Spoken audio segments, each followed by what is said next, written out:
Empat rumah semi permanen di Jalan Ki Haji Asyik, Kelurahan 34 Ulu Seberang Ulu 1 Palembang hangus terbakar pada Rabu 24 September 2025. Api diduga berasal dari salah satu rumah warga dan cepat merambat ke bangunan lain karena material yang mudah terbakar.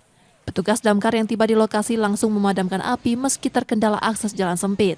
Anggota kita sesak napas tadi mungkin kelelahan berjibaku di depan memadamkan api. Mungkin ya karena terhisap asap terlalu lama jadi sesak napas. Lebih kurang dari 10 unit. Kebakaran sendiri ada berapa rumah? Untuk sementara ini diprediksikan lebih kurang dari 4 rumah yang terdampak lebih kurang dari 5 rumah. Apa penyebabnya sudah tahu? Belum diketahui. Setelah 1 jam api berhasil dipadamkan. Dalam proses pemadaman, seorang petugas damkar nyaris pingsan akibat terlalu banyak menghirup asap, namun segera mendapat pertolongan. Nah, untuk rumah-rumah terbakar masih kita inventarisir, sementara belum bisa kita pastikan. Untuk kerugian material juga belum bisa dipastikan, termasuk korban jiwa masih kita cek dulu TKP. Sementara itu penyebab kebakaran masih dalam penyelidikan kepolisian. Yudi Kiswanto, Kompas TV, Palembang, Sumatera Selatan.